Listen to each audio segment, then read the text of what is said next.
Melissa thought she'd finally found peace after her mother's death. But when a stranger walked into the studio claiming to be her brother, everything she believed about her past collapsed. What he brought with him was the proof she never wanted to see. The lights were bright, almost too bright. The kind that exposes every truth, even the ones you're not ready to face. Melissa sat on the stage, hands folded tightly in her lap, her eyes fixed on the floor as Dr. Phil's calm, steady voice filled the studio. She'd rehearsed what she wanted to say 100 times, about her mother, about the secrets she'd left behind, but something about the air that day felt off. Heavy, almost staged by fate itself. She thought this was just another healing episode, a daughter trying to make peace with her mother's mistakes. But when Dr. Phill glanced toward the stage doors, Melissa noticed something strange in his expression. It wasn't pity. It was caution. Then he said it, the sentence that froze her heart. "Melissa, there's someone here who believes he's connected to your story in ways you may not expect." The audience murmured. Melissa's breath hitched, and before she could respond, the studio door opened. A man stepped in, early 30s, tall, quiet, with the kind of nervous energy that made everyone hold their breath. He wasn't on the guest list. He wasn't supposed to be here. Yet he carried a plain brown folder in his hands like it contained the rest of Melissa's life. He walked slowly to the center of the stage. The cameras zoomed in. You could hear the hum of equipment cutting through the silence. Dr. Phil's team didn't move. Even the producer in the control booth hesitated. Because everyone could feel it. This wasn't scripted. Melissa looked up. Their eyes met. And in that single glance, she saw something terrifyingly familiar. Her own mother's eyes staring back. "Who are you?" she asked, her voice breaking mid-word. He swallowed hard, voice trembling but certain. "My name is Ethan," he said, "and I think we have the same mother." The words dropped like a bomb. The audience gasped, but Dr. Phill didn't speak. He just let the moment breathe, the way he always does when truth finally cracks through denial. Melissa's pulse thundered in her ears. "That's impossible," she whispered. "I don't have a brother." But Ethan didn't flinch. He held out the folder, his hands shaking. "You might want to see this before you say that."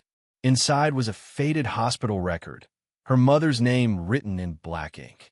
The same hospital where Melissa had been born. The same date, but not the same year. Her entire body went cold. The paper trembled in her hands. She could barely breathe as the realization formed in her mind. This wasn't a prank, and it wasn't a coincidence. Whoever this man was, he had something real, something her mother had taken her grave.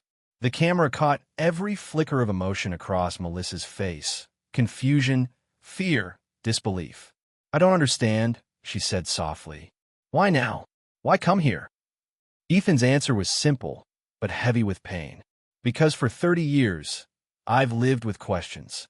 And I think you deserve the truth, even if it hurts." The studio fell into silence again. No music, no kutabai, just the sound of Melissa's shaky breathing and the tension pulsing in the air. And then Dr. Phill leaned forward, breaking the silence. "Melissa, before we go any further, I need to ask you something. Are you ready to hear what he has to say?" Her lips parted, but no words came out. Somewhere between fear and curiosity, she nodded. Just once. Because sometimes, even when you're not ready for the truth, it finds you anyway.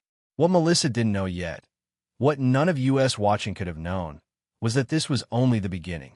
Behind that man's calm eyes was a truth that would unravel everything she thought she knew about her family and herself. 3 weeks before that fateful day on stage, Melissa wasn't chasing the truth.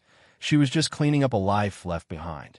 It was late afternoon, sunlight slanting through the dusty attic window. The air smelled like cedar and thyme. Her mother's things were everywhere. Boxes of Christmas ornaments, old photo albums, and the kind of handwritten notes that felt too personal to read. Melissa had promised herself she'd do this, finally pack it all away, finally move on. But grief has a way of whispering through memories. Every item she touched seemed to carry her mother's voice. The perfume bottle, the faded scarf, the photo albums filled with half-smiles and secrets. Then she saw it, a small metal box, tucked beneath a stack of old newspapers, wrapped in a piece of floral fabric. It was locked, the kind of lock that looks like it's protecting something fragile. Melissa hesitated. Something in her gut told her not to open it. But curiosity is louder than caution when your heart's involved. She found a small screwdriver and pried it open. Inside were yellowed letters, brittle with age. Dozens of them, each signed with her mother's looping handwriting. And beneath them, a photograph. A young woman, unmistakably her mother, holding a baby boy. The photo was faded, but the emotion was clear: joy, pride, something maternal and raw. On the back, in her mother's handwriting, "My firstborn, 1988. Melissa froze. She was born in 1991. Her stomach dropped as the meaning sank in. Her mother had always said Melissa was her only child. Always. But here was a photograph that told another story. Her hands trembled as she pulled out one of the letters. It wasn't addressed to anyone, just dated October 5th, 1988. It spoke of choices, shame, and the pain of doing what's best. The words were messy, hurried, written by someone terrified of being found out. Melissa's voice cracked as she whispered into the empty attic. "Mom, what did you do?" That night, she couldn't sleep. Every creak of the house felt like a confession. She laid awake, staring at the ceiling, replaying the years of little inconsistencies. Her mother's odd silences when people mentioned the late 80s, the way she avoided certain family friends, the panic when old letters came in the mail. By morning, curiosity had turned into obsession. She needed answers. She called her aunt, her mother's sister, asking if there had ever been another child. Her aunt's tone shifted immediately. "Melissa, where is this coming from?" "I just found something," Melissa said softly. "A picture of Mom with a baby." The silence on the other end was heavy, too heavy. "Sweetheart," her aunt said finally, "some things are better left in the past." That phrase, "better left in the past," hit her like a warning. But it only fueled her determination. If there was something her family had buried, she was going to dig it up. A few hours later, while scrolling through her messages, she saw something that stopped her heart. An email from a genealogy website, one she hadn't used in years. The subject line read, "You have a new DNA match." She clicked it open. Her breath caught as she read the words. "Possible half-sibling match. 99.97 probability." She blinked, confused. There had to be a mistake. A system glitch. She checked the name, Ethan Cole. Her mind raced. Who was Ethan Cole? And why did his name sound faintly familiar, like something she'd heard once in passing, years ago? Still, denial is powerful. She told herself she didn't have time for conspiracy theories. She just needed clarity. So, she did what anyone would do when the truth feels too big to face. She took another test. She ordered her own kit, sent it off, and waited. But every day that passed made her more restless. She started noticing little things. How her reflection didn't quite match the family portraits. How she'd always been told she didn't look like her father. Then came a call. A private investigator, one who'd been hired months earlier by someone looking for biological relatives, had tracked her down. "Miss Turner," he said, his tone calm but careful. "I believe someone recently found a connection to your mother's family line. He's been searching for answers for a long time." Melissa felt the room tilt. "Who?" she whispered. The investigator paused. "His name is Ethan." Her heart pounded. The same name from the email. That night, Melissa sat on the floor of her living room, surrounded by letters, photos, and a box she wished she'd never opened. The truth wasn't just whispering anymore, it was screaming. She stared at the DNA kit tracking page on her phone. The status read, "Results processing." She knew once that page changed, there would be no going back. Because if the boy in that photo wasn't supposed to exist, what else about her life wasn't real? The results arrived on a Wednesday morning. Melissa had been refreshing her inbox every few hours, barely sleeping, her nerves stretched thin. When the notification finally pinged, she froze. The email subject line glowed back at her. "Your DNA results are ready." Her heart thudded against her ribs. For a moment, she just stared at the screen, fingers trembling above the trackpad. She thought about closing the laptop, pretending she never saw it. But curiosity is a cruel thing. Once it sparked, it doesn't let go. She clicked. The page loaded slowly, the spinning wheel feeling like a countdown to her undoing. Then, there it was, simple text, no drama, no warning. Half-sibling match found. 99.97 probability. Name, Ethan Cole. Her breath caught in her throat. Half-sibling. That wasn't just a close relation. That was blood. Her world tilted. She reread the words, over and over, hoping the meaning would change. But the number stayed the same. 99.97. A scientific way of saying you've been living a lie. She grabbed her phone and dialed her aunt again. This time, her tone wasn't soft. "Aunt Lori," she said, voice shaking. "Who is Ethan Cole?" The silence that followed was deafening. Then a quiet sob. "Melissa, I prayed this day would never come." Her aunt's words were like a door creaking open to a room Melissa never knew existed. "Your mother," she began. "She made a mistake when she was very young. She got pregnant before she met your father. Your grandparents forced her to give the baby up. It was a different time. People cared more about appearances than feelings." Melissa felt sick. "You mean she just gave him away? Like he didn't matter?" "She didn't have a choice," her aunt whispered. "She wanted to keep him, but they made her sign the papers. After that, she never spoke of it again. She swore it would stay buried, even from your father." The words hit Melissa like waves. Her mother, the woman who raised her, who taught her right from wrong, had been living with a secret so big it rewrote their entire family story. Melissa sank to the floor, the phone still pressed her ear. "But why didn't she tell me?" she whispered. "Why hide it?" Her aunt's voice cracked. She was ashamed. She wanted you to have the life she couldn't give him. She thought she was protecting you. That word again, protecting. It sounded noble, but right now, it felt like betrayal. Melissa opened her laptop again and clicked on Ethan's profile. His picture appeared, a man with kind eyes, maybe early 30s, wearing a faded denim jacket. He looked ordinary, but under his photo were the words, "searching for biological family." Her stomach twisted. He'd been searching all this time, and she hadn't even known he existed.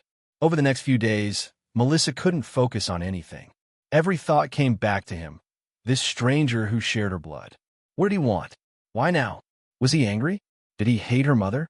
Did he hate her? Then came a message. At first, she almost didn't open it.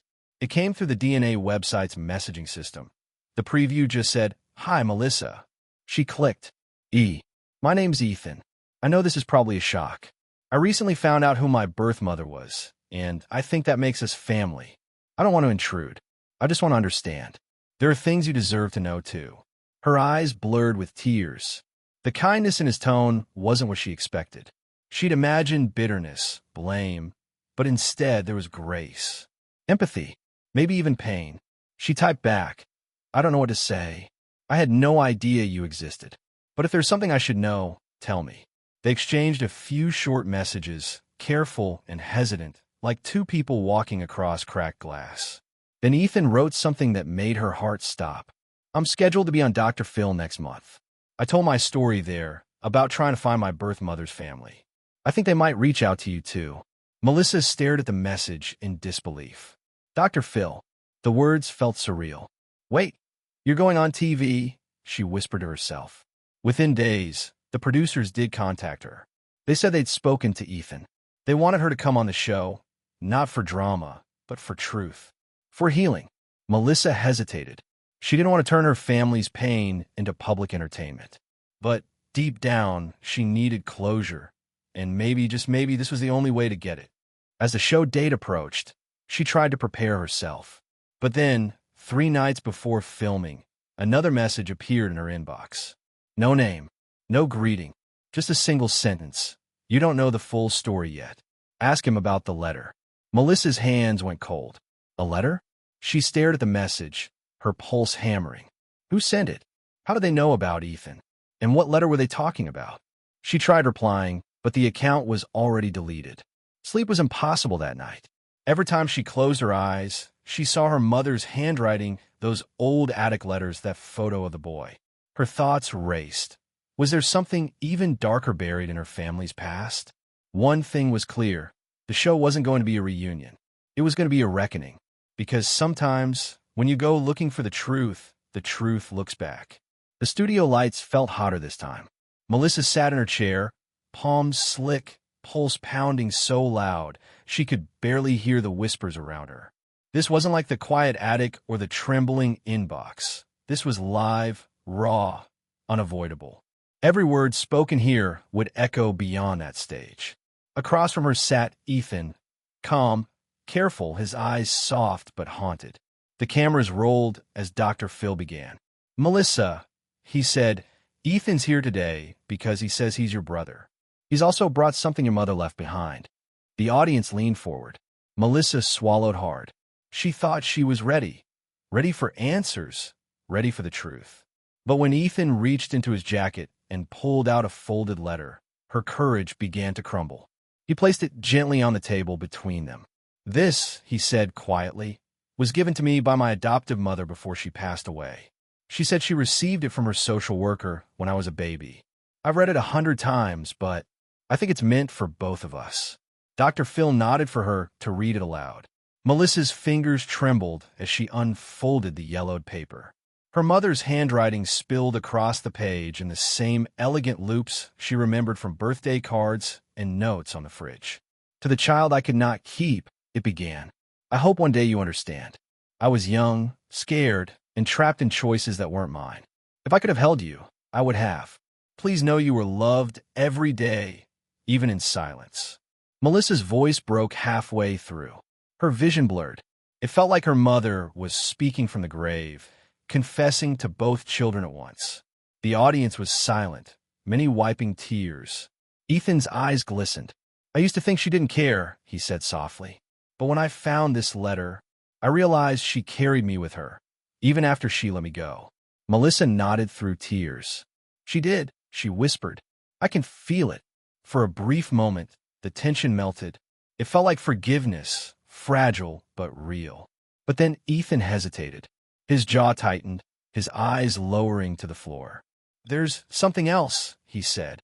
"Something I didn't want to bring up here, but you deserve to know." He reached into the folder again and pulled out another piece of paper, this one newer, typed and signed. Dr. Phil's brow furrowed. "What's that?" Ethan exhaled slowly. "A letter from someone who claimed to know your mother. It was sent to me anonymously after my story aired. It says there was another secret, that the man who raised you, Melissa, might not have been your biological father." The words landed like a thunderclap. The air in the studio shifted from sorrow to shock. Melissa froze. "What did you just say?" she asked, her voice cracking. Ethan slid the paper across the table. Dr. Phill lifted it, his tone measured but grave as he read parts of it aloud. The truth didn't end with the first child. There was another deception. The man listed on Melissa's birth certificate may not be her real father. If she digs deep enough, she'll find proof. The audience gasped. Producers glanced at each other from behind the cameras, unsure if they should cut. But Dr. Phill didn't stop. He placed the letter down carefully. "Melissa," he said gently, "you don't have to respond to this right now. But we do need to talk about what this means." She sat there, stunned. Her thoughts splintered, images flashing like broken glass. Her father teaching her to ride a bike, his proud smile at graduation, the way he'd looked at her mother across the dinner table. Was that all built on a lie too? She shook her head, tears streaming.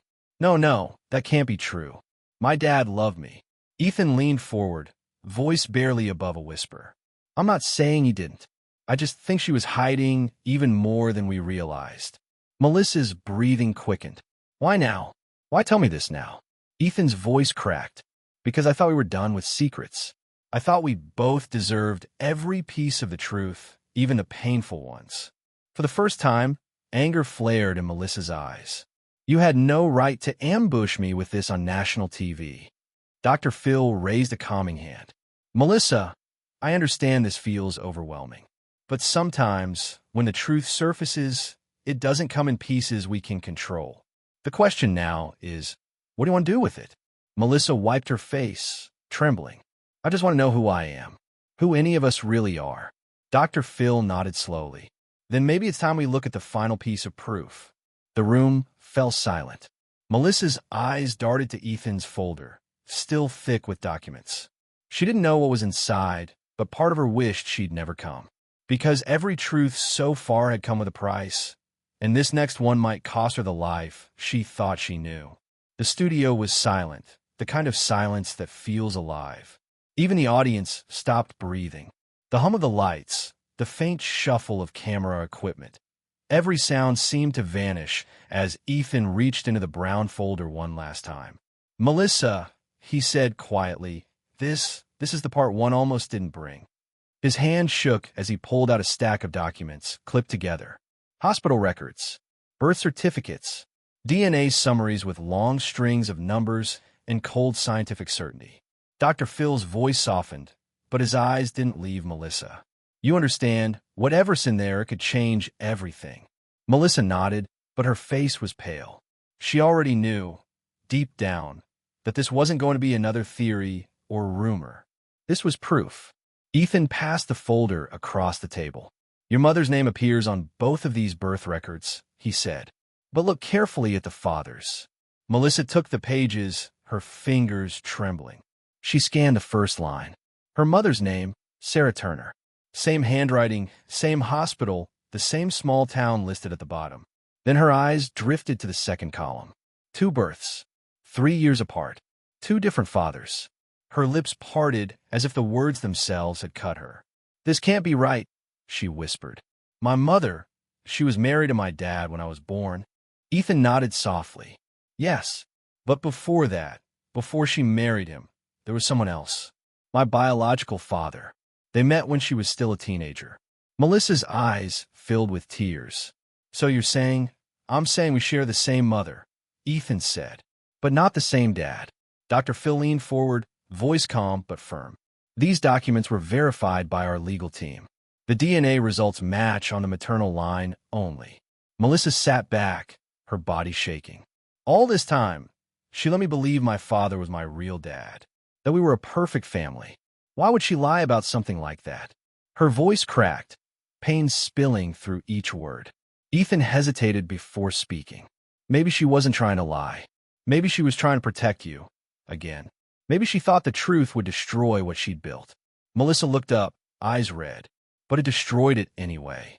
The audience was completely still, so people had tears in their eyes. This wasn't television drama anymore. It was raw humanity exposed under bright lights. Dr. Phil's tone turned reflective. "Sometimes, when people bury secrets, they think they're saving others from pain. But what they're really doing is postponing it. The truth always waits for its time." Melissa stared at the papers, her reflection faintly visible in the glossy surface. For the first time, she didn't know who she was, not the daughter she thought, not the sister she imagined. Just Melissa, a woman standing in the wreckage of someone else's choices. Then, something unexpected happened. Ethan reached across the table, his hand shaking, and placed it over hers. "I didn't come here to ruin your life," he said, voice breaking. "I just wanted to know mine. And now that I do, I don't want to lose you too." Her eyes met his. The room blurred around them. The cameras, the crowd, even Dr. Phill faded into background noise. There was just the two of them, strangers bound by blood, by silence, by years stolen from them both. Melissa's chin quivered as she whispered, "I don't know if I can forgive her." Ethan gave a faint smile. "You don't have to. Just don't let her lies take the rest of our family away too." And then, slowly, hesitantly, she reached back. Their hands met. The audience exhaled all at once, the way people do when they've been holding their breath through something sacred. Dr. Phil's voice cut through gently. "You've both been carrying a burden that wasn't yours to bear. Today isn't about blame. It's about truth. And sometimes, that's the hardest kind of forgiveness."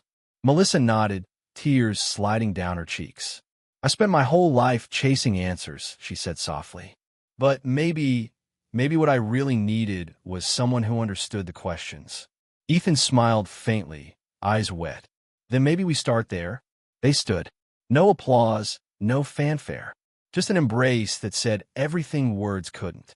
The kind of hug that makes time slow down, too broken as finding their missing proof, not in paper, but in each other.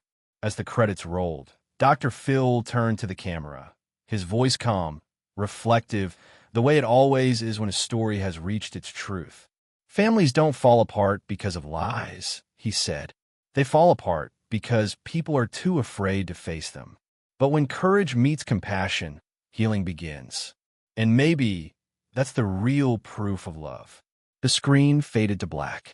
Can the truth still set you free, even when it rewrites everything you thought you knew? Some stories don't end with answers. They end with understanding. If this story moved you, share it with someone who believes that truth and forgiveness can coexist. And if you've ever uncovered a family secret of your own, tell your story below. Because sometimes your truth might be the light someone else needs to heal.